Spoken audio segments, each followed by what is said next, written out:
Hello, YouTube. Good morning, everybody. All right. Just wanted to do a quick update before I try to finish up this thing today because I need to try to finish this whole installation by the end of today. Otherwise, I'm going to be stuck without a kitchen, without running water. Not just for the kitchen, for the whole house. Um, as you can see, we got the kitchen cabinets are here now. These were ordered from Home Depot, and this is the part that I'm going to be turning into a like a bar stool segment here for cooking. So I'm going to be moving this part over here, and then you can see the what do they call it? The countertop is a little bit big, so it's going to have a little opening on this side, and I'm going to make some shelves for it. So this is what the stuff looks like. Originally we were going to paint it, but now we're thinking maybe just stain it. You know, just stain it to protect the wood because this is unfinished. And what I found that was kind of weird or interesting is that I don't know if you noticed the 2x2 on here. It turns out that even though they make these things, so you can assemble them, if you set the countertop right on this, it right on the cabinets, it has like a little loop here, and then it blocks the cabinet from opening. So you have to have, if you wanted like a flush fitting, you probably need like a half-inch or a three-quarter-inch piece of wood to raise everything up. Like you have to have a false top on here, and then you can do it. I think that's how it works, if any of you've installed cabinets before. But I'm like, well, you know what?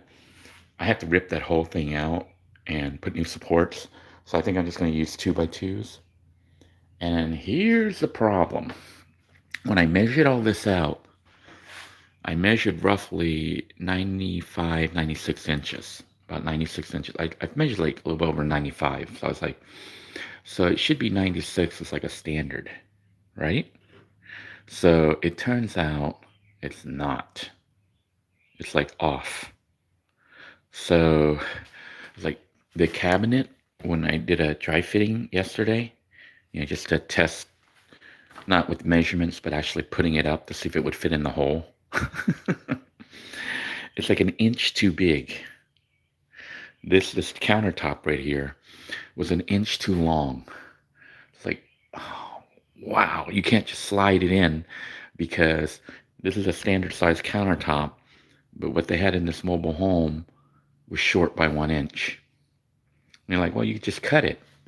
So, you could just cut an inch off of this cabinet, right? Not really, because see the drawers?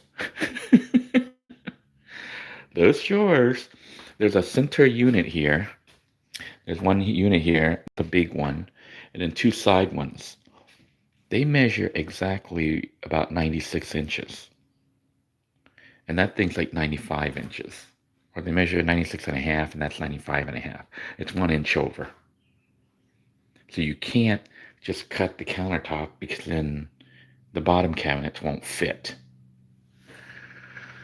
So what we're looking at that I didn't want to have to do is I'm going to have to tear down this wall, one that I just nicely painted. Yep. Gonna tear down this wall and all the shelving here that I just fixed. And I'm gonna put another piece of board here that I bought to make a new wall that's gonna go out like 1 inch. So we're gonna lose, I had to rebuild the shelving stuff, but we're gonna lose 1 inch. Lose 1 inch on the shelving, and that way this will fit.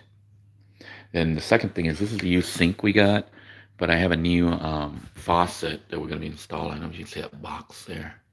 Decided to put in a faucet. Didn't buy a new sink. This was a refurb, that my wife got. So we're going to take out the old stuff and just put in new hardware and clean this thing out and replace that one. Because I think the kit also has this, which is like a soap dispenser that you can put in. So, they you'd be surprised when if you went to look for sinks how expensive all this is. Like just this metal part can be as much as $200 or $300. This is crazy, but that's what they run. And then the cheapest faucet you can get is like about $80, and then the more expensive ones are like 350, $400. You could spend almost $1,000 just on your sink, which to me is like this is nuts. Some issues here that came up. One, I'm concerned. I don't know how I'm going to do this yet. But like underneath here, one, we found there's actually a hole here. So there's a hole in the pipe. I don't know if a dog got through and chewed it or what. I don't know how that would occur, that there was actually a hole in the top of the pipe. But see how it runs through the wall there? That means my cabinets here, I'm going to have to punch holes. I'm going to have to punch holes through 3 holes, one on the side, in one, it has 2 panels, then actually 4 holes. So I'm gonna have to punch it all the way through to come out here. 3 or 4 holes. 1, 2, 3, yeah, 4 holes. I have to punch it all the way through to the center of this, and then try to replace all this. So I don't know, how I'm gonna get it to work, but I bought all the parts. I went to Home Depot. The guy showed me, this replacement part, and thought we might be able to reuse the old one, but maybe not. So I bought that, and then because it may not fit exactly, because I want to center the sink. It turns out they're both the same size, so I could cut it in the same spot, and most of that piping should work. But the problem is it wouldn't be centered, because remember, this was 90. This was shorter than that one. This old one's shorter than the new one, so it mean it'd be slightly off centered by like about an inch or half an inch. I don't know if anyone would notice that, but for me, it would kind of annoy me that it's off. So what I'm going to do is I have to measure, and I hope I can do this correctly. I'm going to try to cut the hole in here exactly in the center, but that means this part here may not line up. The other big problem that I have is I don't know if you can see the metal pipes coming up from the floor. That's the hot and the cold water. There is no shut off. So, and I think it's copper. So I had to shut off the water for the entire house when I disconnect the system. That means I can't use water in the bathroom, can't use water anywhere. And if I don't get this thing plumbed in and working, I don't have water for the house, which is going to be very bad. So the other problem is, trying to take this all down. I had to undo this copper stuff. I had to do it in such a way that it doesn't all collapse. The sink doesn't collapse. We knocked out the walls over here holding everything up, and luckily the unit, it has like, see how it's held up. The countertop's held up by the edging, which is what I'm going to do with the new one, using, I'm like, well, it looks like the way they build this sink, I don't know if they do all of them like that, the countertop doesn't sit on the cabinets. I mean, it sits on top of the cabinets, but it's not directly on it. It's actually got its own little ledges that hold it up, which is good because then you can take it apart. So I'm like, well, I'm going to build the new one using the 2x2s to go along the edge to hold up the cabinet. Then not the cabinet, the countertop, and then the cabinets sit directly underneath. That way you could take the cabinets out potentially and just leave, replace the cabinets or replace the countertop or whatever. They're not like one unit. So it's going to be kind of like that. The big problem is, I don't know if you can see the backsplash on here. The cabinet height and the backsplash is going to go over the window. So it's going to come up to about right here. It's going to block this bottom portion of the window, which, you might say it's no big deal. Well, the problem is these windows become useless for the kitchen, which would be nice to have where you could open them. The reason you don't want them open is this backsplash area here. It's that pressed wood or whatever. So if water gets to it from the outside, from the rain, stuff is destroyed. So sadly, it means these kitchen. I'm probably gonna paint this, with maybe elastomeric paint, the backside, just to give it a little bit of protection. But I still don't think we can open up the windows. We're gonna end up losing access to the. I mean, you have the windows for letting light in, but you won't have access to the windows for letting air in.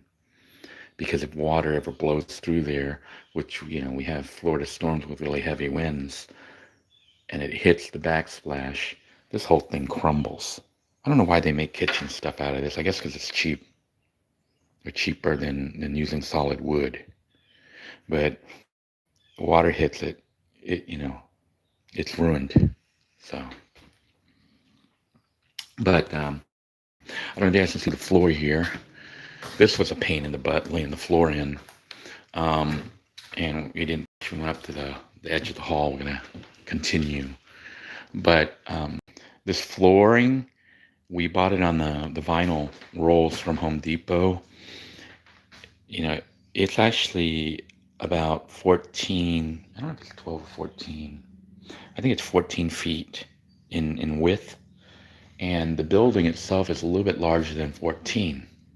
So that allows you to have a little excess that goes, that you put up to the edge, and then you put the panels, which you can see my walls aren't. I didn't remove all this, but I was like, you know what, screw it. We're not gonna. The house isn't perfect. It's not like a rated home reno. It's just, let's make it habitable. Let's make it nice so that it doesn't look like we're sitting in a poopy house. So, we just went ahead and just went over that instead of trying to cut these little things. Because if you try to cut them, they break, and then next thing you know, you have a big mess. Remember the walls, just trying to fix a little hole. You couldn't fix a little hole. You had to remove the whole panel because it crumbled and split apart. So that's what it looks like right now. The baseboard is in. I put in those little separators to make my painting job look pretty good. You can see my terrible building skills here. That is not flush, not straight.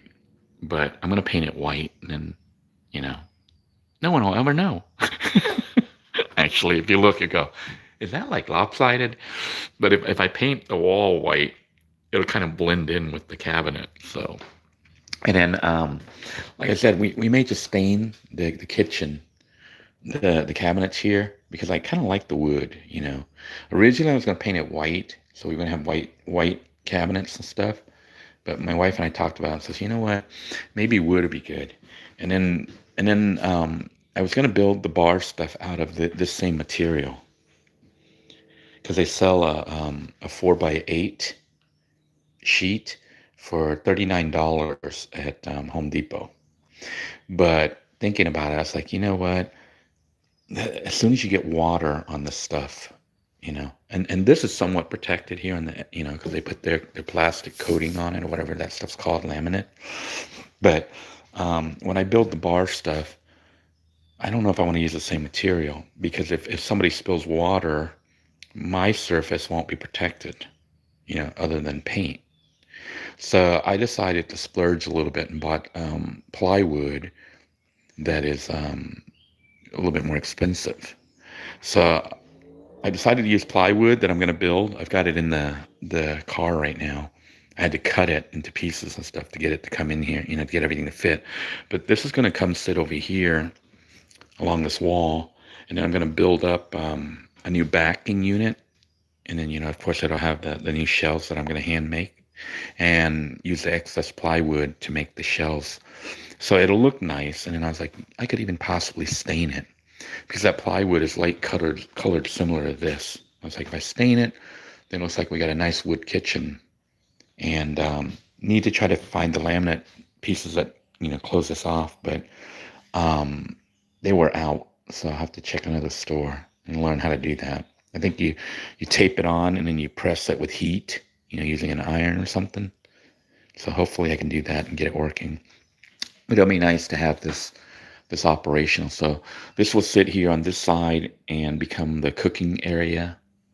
Although we had talked about potentially tilting it sideways and then just having the whole kitchen totally open. But if you do that, you don't have the bar. So I bought the wood to make this come up this high right here.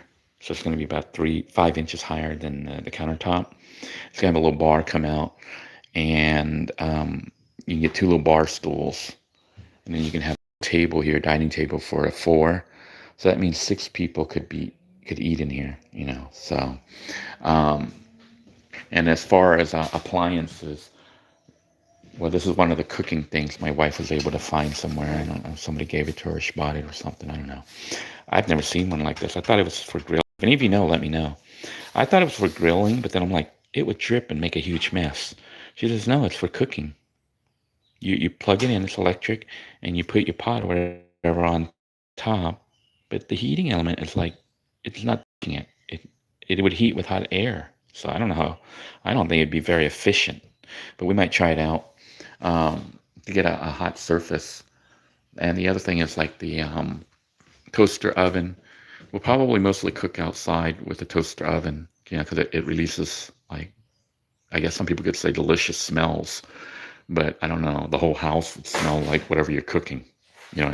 And I cook a lot of Asian stuff, which has very strong smell. So I might end up cooking outside, either in the backyard or in the covered patio area. But we'll probably have a toaster oven inside. Don't know if we want to set it directly on this countertop because I think it might heat up and potentially stain it. So we'll probably get a piece of wood or something and make a little surface spot for a little parking spot for the toaster oven, and of course a microwave, you know. So you'll be able to cook in here. Um, you know, hot plate. Probably, I'm thinking of getting a dual unit hot plate to set on this counter instead of a full blown stove. You know, the gas stove used to be here, and there is a gas line underneath here. But you know, I think once you lay the floor down, the whole feel of the place is so different now. Look at the place; it looks like a totally different house. I come in here and I'm like, I feel like I'm walking into a new house. It doesn't feel like it did before. It feels a little bit more like home. And I'll be so happy once this is all set up, you know. But this does scare me a little bit. I'm gonna have to rip this all out and try not to have that collapse. So temporarily, I may build some braces to hold up the sink while I try to disassemble this. And then I got to get this wall up and get the cabinets in. That is the big task. And then the plumbing, because that scares me. And cutting the hole here and making it all work. I've never done this before, so what do you guys think? I'm going to take a few minutes here to look at your comments. Cyrus Carter says, looking good. Thank you, Cyrus. And 1954 says, holy smokes. Yeah, it's like a different house, isn't it? The vibe is totally different. It's like when you walk in now. Now these doors, I am planning on replacing, but they're like RV doors, but not only RV doors, they're RVs that are 54 years old. Not RVs, but mobile homes, modular homes, whatever you want to call them. It's 54 years old. It may be hard to find a good door. So I'm looking to find a better door, one that's in better shape. But meanwhile, I did paint it just to make it better. And I bought, see, they were missing trim for the windows. See how the windows are missing trim? Oh, camera focus. Okay, so the windows are missing trim, but those are like 1.5 inch wide, 2 inches wide, 1.5 inch. So I'm going to take some from the doors because they're broken or missing or whatever. And I'm going to take those and put them on the windows. So all the windows will have 2 inch trim. And then the doors, I bought some more of the edging there, which turns out they also consider that for like door frames and window frames that we use for the bottom of the floor. So that's going to go along here. So the door frames will be all new, you know. But then I got to get new doors. I got to get 3 new doors for this house because they look like crap. But you can see here where the dog clawed through, and I just painted it. So it looks okay, you know, and it's going to be usable until we can get a better door. But finding the door is the thing. And then what I was going to say about laying out this flooring was crazy. It was too wide to fit in the house, so you can't just unroll it, We had to bring it in halfway, roll it weird, and then twist it and do all sorts of crazy stuff, and then cut it. You know, you had to move it outside after we cut it and stuff so we could lay it down. But when you twist it and you had to fold it on itself, it left like a wrinkle. I don't know if you can see that seam right there where it wrinkled.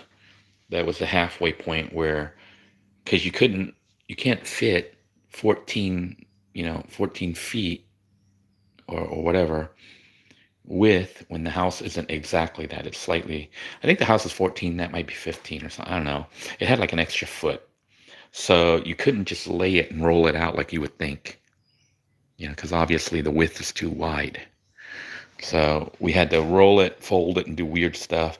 And as a result, the floor had a little bit of a problem. Also, there was a problem here that kind of makes me a little bit annoyed. You can't see it right now. But in this area, it turned out there was a nail or a screw in the floor that came up. Yep. So that when the vinyl got laid and we were moving it around and pulling it, it ripped the hole. It ripped the hole about a 1/4 inch. So I'm going to be fixing that. But, like, make sure before you lay down the floor that you have all nails, all screws. I thought we did, but it was like just sticking up like, I think about 1/8 of an inch, or 2/8 of an inch. It was about 1/8 of an inch, but it was enough to snag the flooring and rip a hole in it. Pissed me off. It's like brand new floor and it's already ripped. But we'll fix it. And yeah. So last leg, of course, once the kitchen's done, I finished the hallway and finished that bedroom. And then the interior of the house is pretty much done. Then, I gotta do the exterior, but my next thing is like, I gotta get that building outside, because I gotta get rid of all this building material. That's what that's for. It's been sitting here.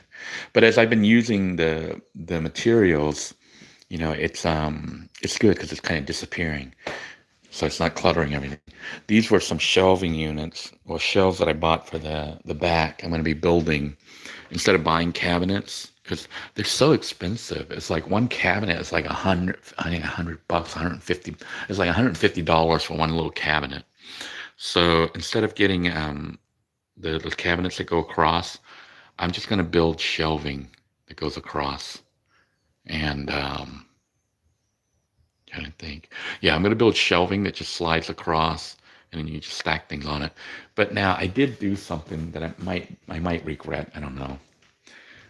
That is made from, I guess it's called MDF. It's that pressed paper. They press it real hard and it's almost like wood, but it's paper. It's essentially cardboard, super, super dense cardboard. So if water gets on it, it'll puff up and get ruined. And I'm thinking of using it on the kitchen, which I don't know if that's wise or not. You might put wet stuff up there, which you try not to, but you might. But I'm going to try to paint it, coat it with a lot of paint to protect it somewhat, and then lay something on it, maybe an absorbent material on top of the shelving, so that when you lay plates and stuff on it after you've washed them, hopefully, you don't get anything wet on it. And if water drips down a little bit, the paint should hopefully protect it. We do not have a electric dishwasher, okay? I could potentially install one, like here, but decided not to. I mean, it's not like we're going to go through a million plates. The other idea is to try to keep things really simple, even though we're on the grid, I'm trying to keep utilities and things simple. And having an electric dishwasher would be a luxury, but it kind of makes you lazy. It tends to make it so you want to leave your plates to put into the dishwasher, and then you go through a lot more plates. But if you hand wash everything, and there's only a few of you living there, there's only a few plates, and then when you hand wash it, put it in the sink and let it drip dry, then put it up on the shelving or whatever, it's done and out of the way. So you don't collect a bunch of dirty plates, So the idea will be to keep things simple. And then the other thing I'm doing once I get this all set up is try to figure out how to switch more of my water and electrical needs to solar um, and rain catchment. You know, so those kind of things to make the house more off grid while on grid will occur once the building is pretty much done, and I can focus on a better efficiency. Right now, the only off grid thing really I have going on is the power line coming in right here. You know, the fan unit is hooked up right now. The living room fan right here is hooked up to the solar and the light. So if I run it right now, this is all solar. It's weird, but I'm planning on using solar to cook. So the hot plates and the oven there, the little toaster oven, could potentially be run off solar. That is probably about 1,800 watts. Um, you would need at least 2,000 watts to generate enough power, but I'd be running off battery bank, and then during the daytime, and then I could charge. So I don't know. I don't know how much of that I'm going to do, but the plan is the more I can switch to off grid, free access like the sun, the wind, the rain, the better, because it just saves you money, makes you less dependent on the system. So if power goes out during a whatever event, like a hurricane or whatever, and it knocks off the grid, I'm still functional. I won't be 100% functional, but I could have lights. I could have my fan running, when it's hot and nobody has electricity, but I do. Well, not nobody. There are people that their house is entirely electric and whatnot.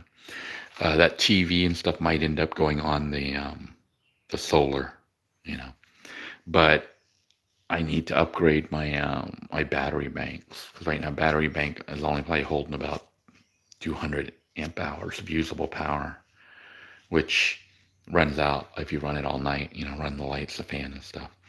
I mean, right now the system should be powerful enough that I could run this air conditioning on it. So, um, but I can't run it nonstop. It only runs for about an hour and a half or two before the battery bank wears down, and that's during the daytime. So I would need more solar panels, more batteries, and I'm not sure I want to go that route. This is a tiny little house. It's cheap. Buying, thousands and thousands of dollars worth of solar equipment might not be the smartest move. So the smarter move might be, how can I use less? So instead of trying to upgrade my solar panels up to 2,000, right now I have about 1,000 watts. Instead of upgrading it to 2,000 or 3,000 watts, maybe keeping it at 1,000, maybe slightly more, multiple systems, and then getting more batteries, so that it has more storage. Because during the daytime, I think the 1,000 watts is enough to charge the whole system up. So like right now, I could run this light and the fan, and it won't affect me at all. The lighting's all messed up here, but if I run the light and the fan during the daytime, like with the sun out, like it is right now, it's free electricity. you know. And if I set it up for cooking right now and I cook breakfast and lunch, maybe even dinner, dinner might be a little late, with the sun going down. So it might be better to cook breakfast and lunch. But even breakfast might be too early because the battery bank drains down overnight. So I don't know. It all depends on testing, but we'll look at that once that's done. Let me read your comments and try to address any questions. Elizabeth says, hey, Denoy, wow, your kitchen looks amazing. I'm so happy for you. Your house is really coming together. You should be proud of yourself. Yeah, I'm pretty happy with it. It makes me... There's a bird out there. Do you see the shadow of the bird on the windows? Two birds. See them? Two birds. Probably blue jays. There they go. Or crow. Probably blue jays or cardinals. There's 3, 4. I don't know. There's a bunch of birds. That's kind of cool, actually. It's like the I don't know if you can see that the blinds. There's a pattern from the tree branches on there, and you can see the birds hopping around. The shadow, the silhouette. That's pretty neat. It's like a little live show. But yeah, I kind of miss the hut. Remember Hut 2.0? I missed the hut. This room is bigger than the entire hut was. It's about the size of the hut. A little bit smaller. Well, it's about almost twice the size of the hut. The hut was was about this big. Remember the hut? The hut that I built out in the woods? It was huge. And I missed that. This doesn't have the hut vibe. It looks a little bit more finished. But had I had more money, I probably would have done the hut similar to this, you know. But my hope is to probably try to get land somewhere and build another hut, my land this time, and a more permanent hut, one that's a little bit nicer. So that's going to be my goal, maybe a future project. If I can get some land. I do have that off-grid land, but it's far away. I'm thinking of selling it. So if anyone's interested in off-grid land, let me know. I bought the land because I thought I was going to be leaving the United States and I wanted a home base. So it was land that you're not allowed to officially live on, but people set up camps, off-grid camps. Like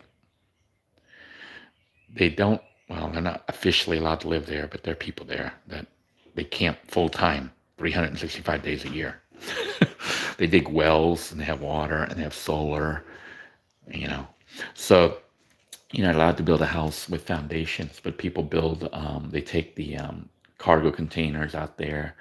They sometimes take RVs out there and park them, or they build structures out there that you don't have foundations. Like you can't lay a cement foundation, concrete, but they build houses and stuff out there. Like people have huge buildings out there with 2 stories and stuff.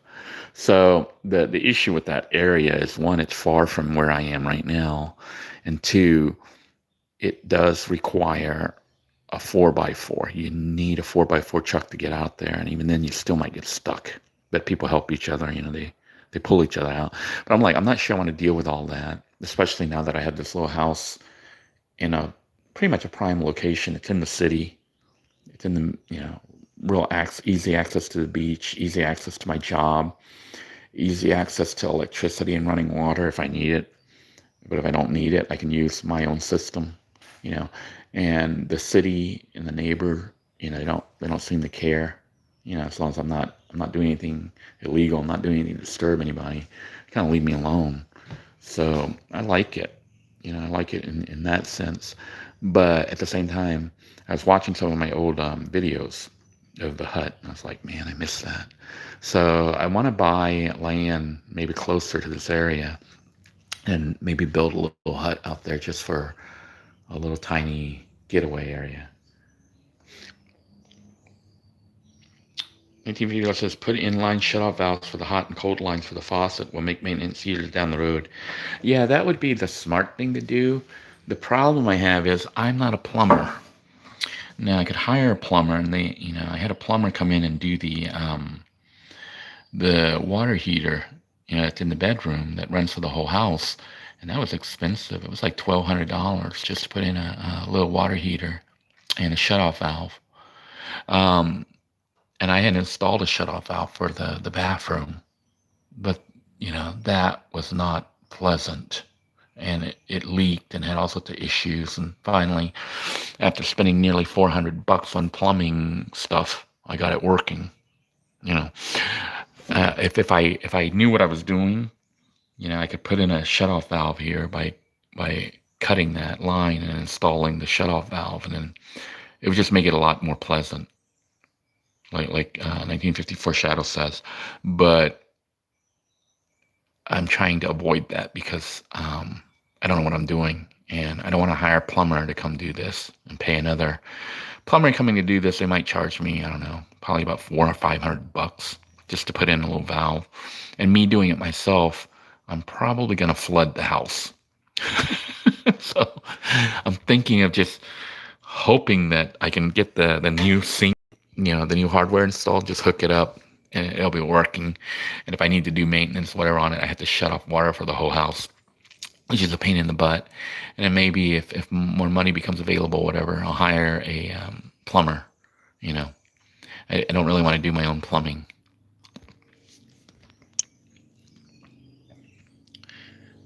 Let's see here.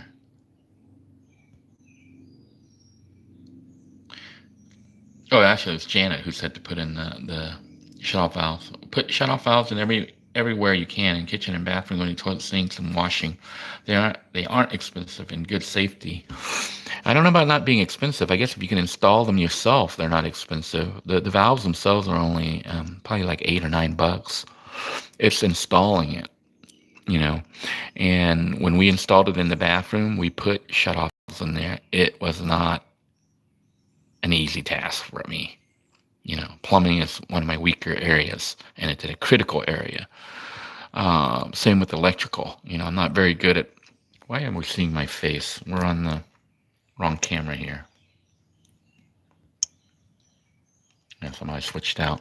Plumbing is one of my weaker areas, and electrical.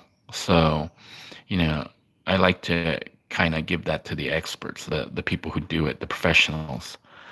You know, but I guess if you want to fix up houses and stuff, you need to learn how to do all this stuff.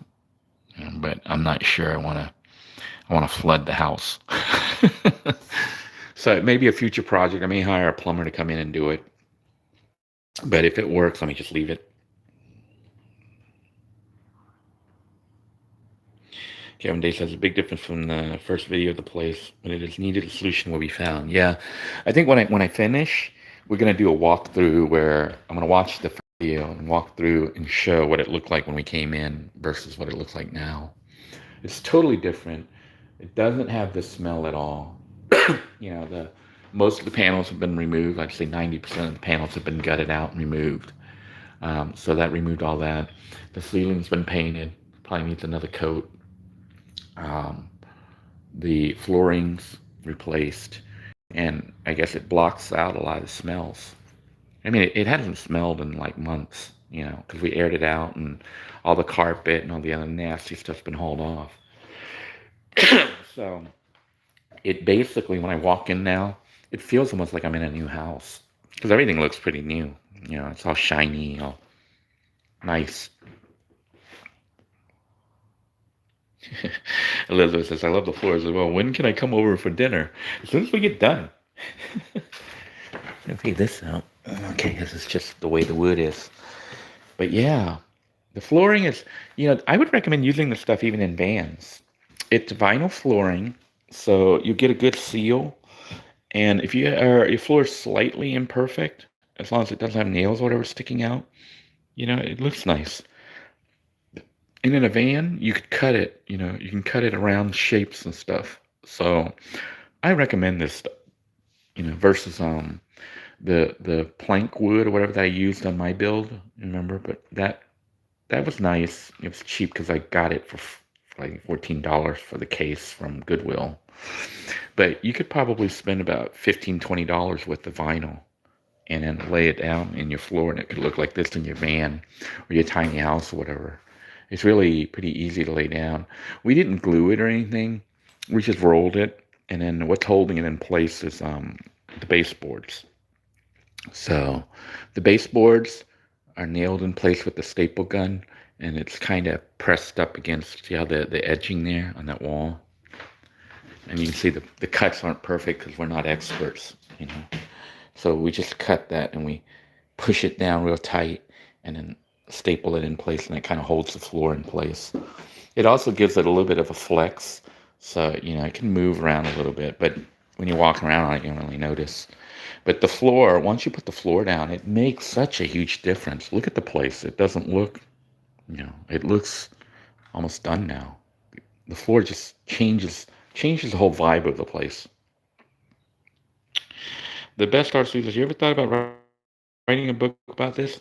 Yeah, not really. But if I do leave social media, I may leave the videos up just so people can see, that it is possible to get out of a bad situation. It just takes time, and kind of see the steps and also maybe the missteps, some of the things that I did that didn't work out so well. I may do a final recap, like a speedy version, of what to do if you find yourself in a similar situation where you lose everything, how to kind of maybe get out, because everyone's case is going to be different, your circumstances, your resources, but knowing certain things like how to buy tax deed homes, you know, how to stay alive long enough to get to that point, which is living in a vehicle, you know. And I know some people got upset with me when I was out in the woods and stuff, building and stuff. I was trying to get skills, but the second thing I was doing was just trying to stay alive. Part of me going to live in the woods was creating content for YouTube because that's what I was using the money for living and paying my child support and everything else I had to pay. Um, and it was illegal, if you want to call it that, but it was kind of a gray area because I was out there in land that nobody's using, and until the owner, I guess they saw my videos, because obviously if you're trying to do something illegal and you're putting it on YouTube, that's not exactly the smartest thing. But I was like, well, I'll put it on there. What they will do, and they did. They said that they wanted me off their land, and I was like, okay. So I got off. The cops that were there, for the compound, those videos, if you guys watch those, they said there were homeless people living out there, and sometimes when I went there, I saw van dwellers out there, and I don't think they were just looking around. I think they were kind of living out there, like a camp, um, except that their camp can move. But the police have been cracking down in the compound. Um, Not so much on the people that are there driving around and stuff, but the ATVs and all the other crazy stuff. Because the ATV, people talk about me going out there and building illegally. Everyone was out there doing stuff illegally. They were riding ATVs through other people's yards.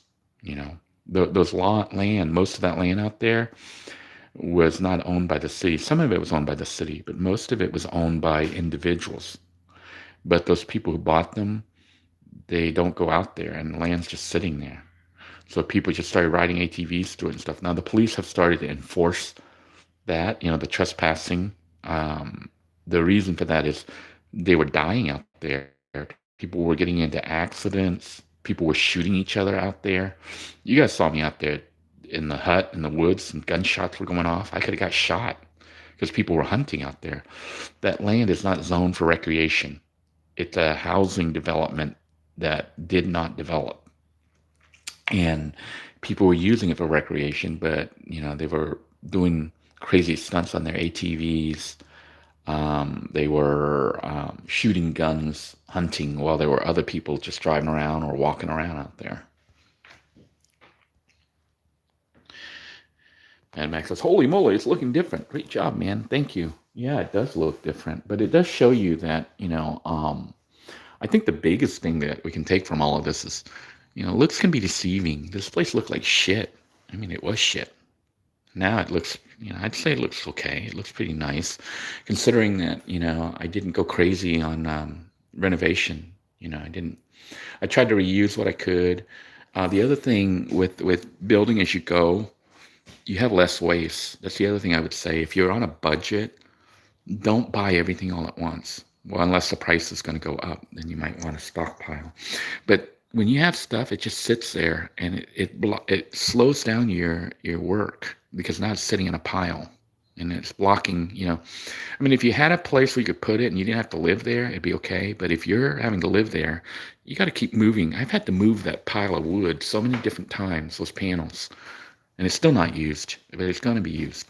But stuff like the trim and stuff I was buying as I need, although I bought for the house primarily, but like the door trim and other stuff like that, it ends up with less waste, basically. By buying things as you use them, you don't have excess. I notice on those, home renos, like on YouTube and stuff, I watch those people who flip houses. They produce a lot of waste. Even on the shows that have tiny houses, it's because they're building, making everything look perfect. And that means if a little piece is too short, they'll buy a long one. Me, I put the two together, because that's part of the good thing about having a house that's not super, super good. It's like, good enough. So when it just needs to be good enough, you don't care that the joints aren't perfect. Like say a little line, which I'll put some caulking or something to fill it up. And you don't care that the wall's not exactly flush. See how there's a gap there? So it's not, it's not perfect, and it's okay, because, I didn't spend $20,000, $30,000 renovating this place. I only spent probably about 4,000, 5,000 total at the most. Janet says maybe she should go into plumbing. You should. Plumbing. If you can do plumbing without it leaking everywhere, plumbers make a lot of money. I think they charge about $50, $60 an hour or more for a plumber. And then if they were going to do a job like this, you're looking at they would probably say 4 to 6 hours, even though it really doesn't take that long, you know. But that's what they would probably charge on it. Elizabeth EJ says, I can't be happier for you. I've been watching you for about 2 years now. What a turnaround. Can't wait to see you build another hut in the future. Yeah, me too. That'll be fun. Because, the other thing about building in the future and stuff, as long as I don't regress and have bad crap continue to pile up again, you're going to see it different. It's from a different perspective. It's one thing when you have to build it because you're dying, you're on survival mode. It's another when you have time and access and resources. Like right now, because I'm working, I have resources. And because I've started to acquire certain assets, like it's actually cheaper to live here for me than it is to live in a van. It's crazy, but that's how it works because I bought the house. It's not mortgaged. It's not rented. And as I switch to more off-grid energy access, it becomes even cheaper, more affordable. Now, living in a van can be very cheap, but you still have to deal with instability is the biggest thing. Like trying to take a shower, I had to go to Planet Fitness, and you have to spend a lot of gas running around, cooking food. I did, use free energy from using an inverter, so that helped. People couldn't understand why I didn't use propane or butane cooking systems when I was living in a vehicle. It had to do with free. I like stuff for free. If you have free electricity from the sun or the rain or the wind, why not take advantage of it? God gives you that. So if you learn how to use what God gives you for free, you're not having to make money to pay for somebody else to generate it for you. Now, right now, I'm using city-generated electricity and water, so that's not free. But as I switch and start using more of the free stuff, the rain and the sun, it becomes even more economical to live here. And by paying the taxes and all the other fees required for living in a city, like you still have to have electric hooked up and water, they leave me alone, even though my bill's pretty low. My bill's it's not, right now it might be a little bit higher because I'm not fully off-grid or not as off-grid as I want to be. But if I can keep my bills at under $150 to $200 a month for electric and water and everything else, utilities, I think I'm doing okay. Because living in a van, it was roughly reasonably, if you don't include child support payments and stuff, it was probably costing about $200 to $400 a month, just for gas and food and running around and other stuff. And Orleans says, nice, love the mint green color. Yeah, I think it goes good with the yellow. Makes me feel like I'm in a Key West house or something. It's weird. Anyhow, I'm going to go ahead and sign off because I do need to rip out this wall, and that's going to be a big project. So I want to thank you all for joining me. Hopefully the next time you see me, I'm not screaming and crying because things didn't work out with the sink and all that. Hopefully everything will be installed. Everything will look nice. Everything will work. And then I can finish off the house and start on, the outside as well as the back. And then I can start to get to the fun stuff, which is going off grid while on grid. Father Axe Keeper, keep up the awesome work. Best of luck to you. Thank you, Father Axe Keeper. I hope all is going well with you guys. Take care, everyone. God bless you all. Please stay safe. Have a great day, everybody. Thanks for tuning in. Bye-bye now.